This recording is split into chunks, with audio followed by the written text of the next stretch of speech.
एक बड़ी पुरानी कहावत है, कहते हैं जब नास मनुज पर छाता है पहले विवेक मर जाता है। ऐसा ही कुछ क्या बांग्लादेश में चल रहा है। यूनुस पहुंचे थे चैथम हाउस और चैथम हाउस में इन्हें बोलने का मौका मिला। इन्होंने बहुत सारी बातें भारत को लेकर कह दी। इन्होंने भारत को लेकर ये भी कह दिया कि गुस्सा तो मुझे तब आता है। कब आता है गुस्सा इन्हें, जानेंगे भारत ने ऐसा क्या कर दिया कि इनको गुस्सा आने लगा। वहीं दूसरी तरफ इन्होंने ये भी बताया कि जब इन्होंने कहा कि शेख हसीना को चुप रखो तब भारत की तरफ से क्या जवाब दिया गया था। जानेंगे क्या चल रहा है यहाँ पर। और सबसे बड़ी बात, 13 जून को ऐसा क्या होने वाला है जो बांग्लादेश के भविष्य को तय करेगा। जियोपॉलिटिक्स में बहुत कुछ चल रहा है। वर्ल्ड मिरर के इस एपिसोड में जानने को मिलेगा बहुत कुछ। आइए जानते हैं इन खबरों को विस्तार से। चैनल में नए हैं तो चैनल को जरूर सब्सक्राइब कर लें। दरअसल थोड़ा सा बांग्लादेश के अभी के सिचुएशन को देखिए। ANI की एक खबर देखना है। इसमें स्टूडेंट नेता है और इनके स्टूडेंट पार्टी है जो कि BNP से संबंध रखती है। इस पार्टी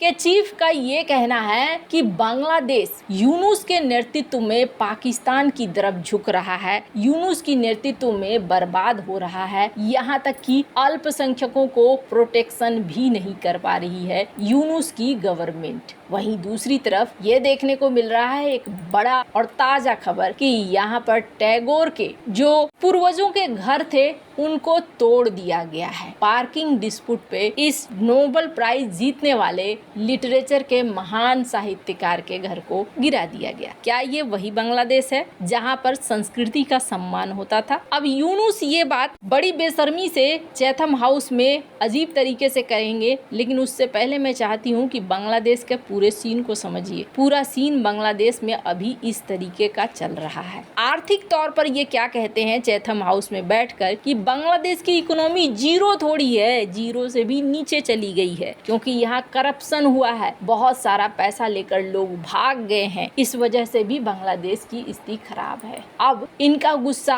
भारत के ऊपर भी फूटा है। पर उससे पहले मैं आपको कुछ बताऊं कि क्या बांग्लादेश ऑपरेशन सिंदूर के समय कुछ प्लान कर रहा था। खास तौर पर यूनुस कुछ प्लान कर रहे थे। स्क्रीन पर एक आर्टिकल देखिए, स्वराज्य का ये आर्टिकल है। पहली बात आपको बता दूं, ऐसी चीजों की आधिकारिक पुष्टि नहीं होती है। जो मीडिया में आता है वही चीजें दुनिया को पता चलती है। इसलिए अक्सर यूनुस भारत के मीडिया पर अपना गुस्सा झाड़ते रहते हैं। लेकिन मीडिया में आई इस स्वराज्य की खबर को अगर सही माने तो ये क्या कह रहे हैं, बांग्लादेश की अंतरिम सरकार इस वक्त यानी कि यूनुस खुद परेशान है। उन्हें लग रहा है कि जनता में गुस्सा बढ़ रहा है। देखते देखते काफी लंबा समय हो गया है और जनता को खुशियां नहीं मिल रही हैं, लेकिन महंगाई जरूर मिल रही है और फैक्ट्रियां बंद जरूर हो रही है। आम लोग धीरे धीरे खिलाफ हो रहे हैं। ऐसे में बांग्लादेश की सरकार को यूनुस को एक मौका मिला। जब ऑपरेशन सिंदूर चल रहा था तब ये भारत के साथ कथित तौर पर छोटी मोटी झड़पें करने की योजना बना रहे थे, और ये इसलिए ताकि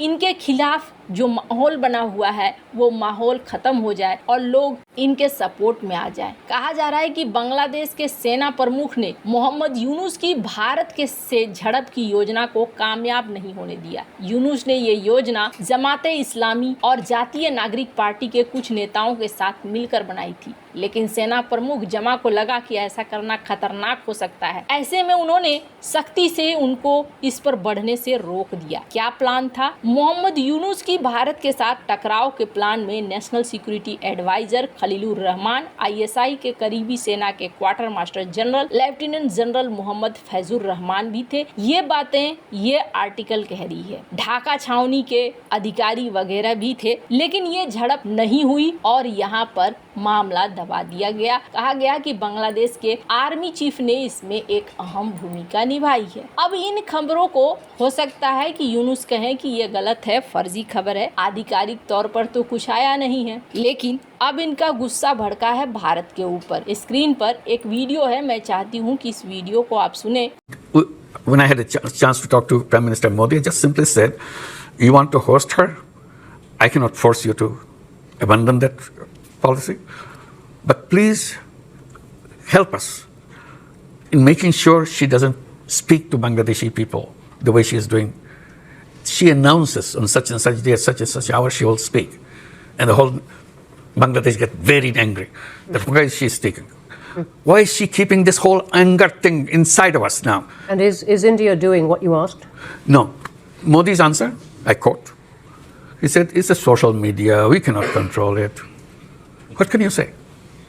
It's an explosive situation. You can't just walk away by saying it's a social media.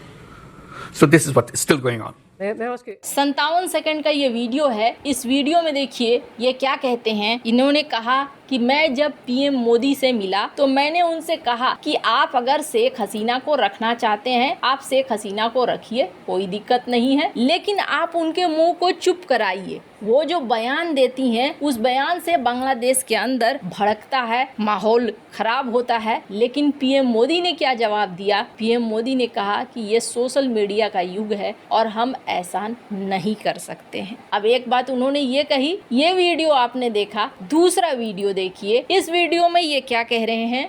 We want it to be very legal, very proper. We don't want to make sure that we do something out of anger or something.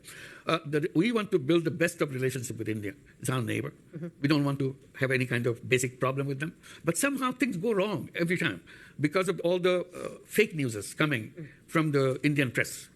And many people say it has connections with the policymakers on the top and so on.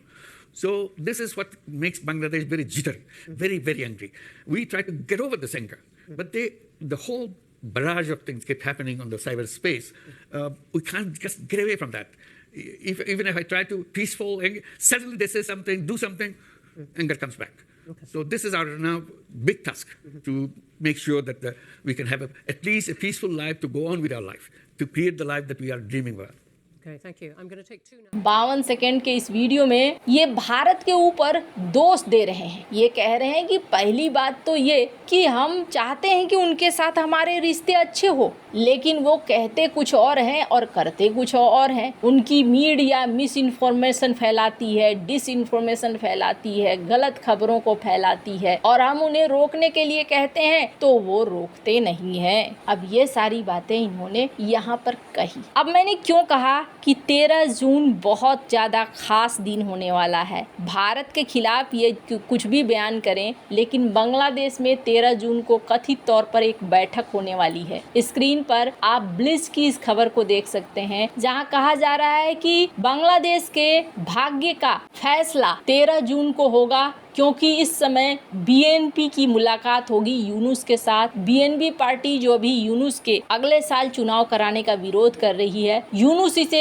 अपने पाले में लाने की कोशिश करेंगे। इससे पहले वकार ने शर्तें कथित तौर पर रखी थी यूनुस के सामने, जिसमें कहा था कि कॉरिडोर नहीं बनना चाहिए, जिसमें यह भी कहा गया कि आप इसी साल दिसंबर में चुनाव करेंगे, जिसमें यह भी कहा गया कि चटगांव बंदरगाह को किसी विदेशी को नहीं दिया जाएगा कॉन्ट्रैक्ट पर, और इस पे ये भी कहा गया कि जब तक जनवरी 26 में कोई बढ़िया निर्वाचित सरकार नहीं आ जाती है आप कोई बड़ा फैसला नहीं लेंगे। लेकिन यूनुस ने इसे खारिज कर दिया है। 13 जून को यहाँ मुलाकात होगी बीएनपी के साथ। अगर बात बन जाती है तो कहा जा रहा है कि जुलाई में हो सकता है कि ये अपने संविधान में कुछ बदलाव करे। ये सारी बातें इस आर्टिकल में कही जा रही है कि ये बदलाव करेंगे, और अगर बदलाव होता है तो फिर पावर हमेशा के लिए हो सकता है यूनुस के पास रहे। अब ये क्या चेंज करेंगे ये निर्भर करता है। वैसे तो चैथम हाउस में जब इनसे पूछा गया कि नई निर्वाचित सरकार में आपकी हिस्सेदारी होगी कि नहीं होगी, तो इन्होंने कहा कि नहीं, मैं नए निर्वाचित सरकार में कोई हिस्सेदारी नहीं लेना चाहता हूँ। वैसे आपको क्या लगता है इन सब मामले में, आपकी क्या राय है, कमेंट कर जरूर बताएं। जल्द मिलते हैं अगले वीडियो में नई खबर के साथ।